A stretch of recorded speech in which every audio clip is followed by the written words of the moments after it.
Hello, everyone. Welcome to my channel, Question Everything TV. My name is Akashic. This channel is dedicated to finding truths.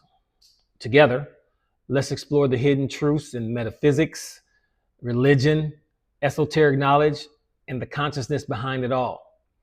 If this type of topics resonate with you, please like and subscribe, share and comment so that this message can get out to as many people as possible. Your support is always grateful, appreciated. So without further delay, let's get into it. Today's topic, gender, the most misunderstood hermetic law. When I first found and read about the hermetic laws a long time ago in the book called The Kabbalion, it was like a new level of awareness had awakened inside of me. I mean, reading these natural laws made so much sense to me. It was like my mind was being turned on for the first time. These hidden natural laws were happening to me, whether I had knowledge of them or not. And I realized what I didn't know was being held against me. So I started to dig deeper into the meaning of each law and discovered the hidden truth to them all. And as I uncovered the hidden meaning in each law, one law stood out to me as the most misunderstood, and that is the seventh law of gender. The Kabbalion reads, gender is in everything. Everything has its masculine and feminine principles. Gender manifests on all planes. So that's pretty straightforward. But what does that really mean? What's the hidden truth and the meaning behind that law?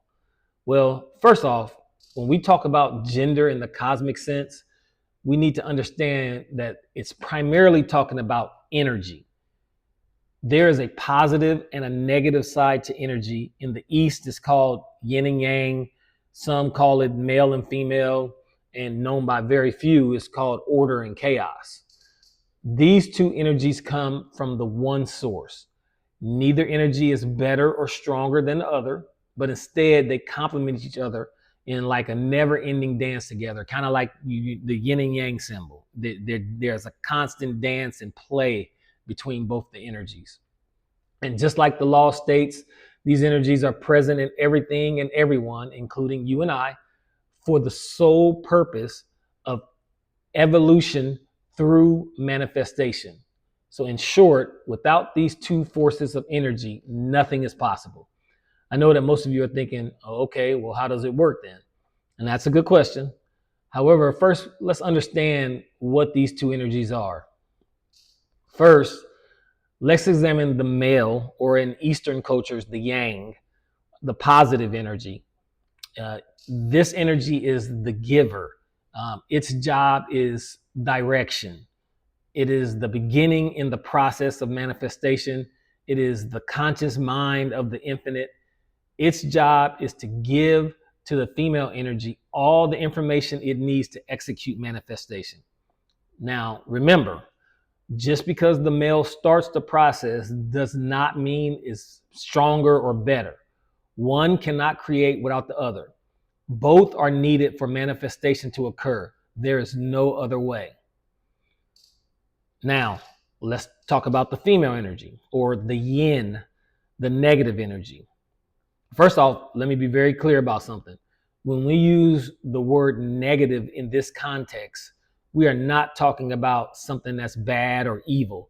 We are talking about an opposite polarity. That's all.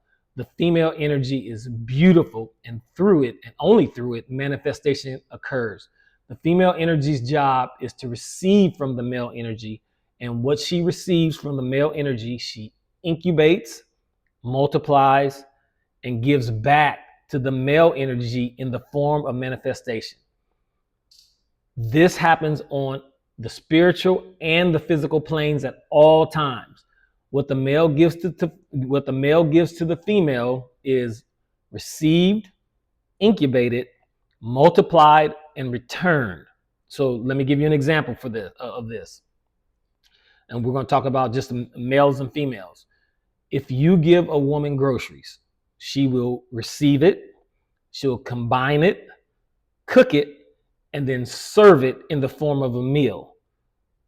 If you give a woman a house, she will take that, and then she'll give you a home. If the male gives a woman sperm, she will take that, and then she'll manifest and give you a baby. Whether the male gives to whatever the male gives to the female, she's going to receive it, incubate it, multiply it, and return it in the form of manifestation. Now, this also works in a negative way. So, men, if you give a woman a hard time, she's going to receive it, incubate it, multiply it, and give you hell. So, make sure you understand that this works on a positive and a negative way. So, be careful what you give that female energy, okay? So now that we have a better understanding on how these energies work, let's talk about how you're using gender in your life and how you are unaware that you are manifesting on autopilot. Every one of us has these two energies inside of us. They are called your conscious and your subconscious minds. The male aspect is your conscious mind. The female is your subconscious. And every day you unknowingly are seeing and accepting things from a conscious point of view. You are living below your potential. You are accepting the life that you live as real, and everything you choose to believe, whether it's right or wrong, good or bad, happy or sad, is going in your male energy, the conscious mind. Now, the female is the mind that takes over once you're asleep. She's the subconscious mind. She is patient and loving, and she is receptive, and she listens. So this energy doesn't know right, wrong, good, or bad. All the female energy knows is what her lover is focused on. Whatever his energy is focused on, that's what she knows. And every night she comes together with the male and does what she is designed to do. She takes in all the male energy he's provided her from his experiences of the day. She receives from her lover, and what he is most focused on, incubates it, multiplies it, and gives it back in the form of manifested experiences you're having every day. So you see, without even knowing it, you are using the law of gender to live a fantastic life or a horrible life based on your own perspective of the law of gender. This law is running on the macro and the micro scale. If you're constantly feeling like I'm so sick and you're focused on sickness on your conscious mind, every night when you go to sleep, you are giving this energy and this focus to the female energy, the subconscious mind. And every day you are getting the manifestation of that focus. In most cases, you are unknowingly the cause of your own suffering. Every day you are seeing the world from a negative point of view, and every day you are getting the manifestation of that perspective because of the law of gender. But just like I told you earlier, the reverse is also true. You can change your situation. You can start consciously seeing and believing in the positive. You can see yourself not as a victim, but a creator. You can change your situation. You can embrace abundance. And every night you can give that energy and that focus to the subconscious mind, to the female, and those positive things will start to manifest in your life. So hopefully, you understand how this is working and how unconsciously you are using the law of gender without even knowing it. So now that you understand this law, what are you going to do with it? What changes are you going to make in your thinking? And always remember, these laws are working whether you know it or you don't know it, whether you agree or disagree. The pen of your life is in your hands. You literally are the author of your own story. Why not write an incredible story? So I invite you guys to check out my book, The Boy, the Master, the 7 Questions. This topic and a whole lot of other topics are discussed. It's written in an allegorical story form. You follow this boy as he goes through his trials and tribulations. You get invested in the boy, but at the same time, there's a lot of knowledge being dropped in this book. So I invite all of you to get this book. It's all on, all the platforms: Amazon, Barnes and Nobles, Books a Million. It's a very, very good book. A whole lot of positive feedback.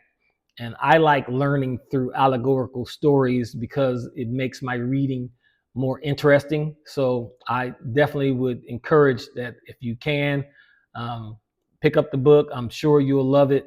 And it also it supports me. So I really, really appreciate that. So I hope you all enjoy the video. Look for more videos coming in the near future.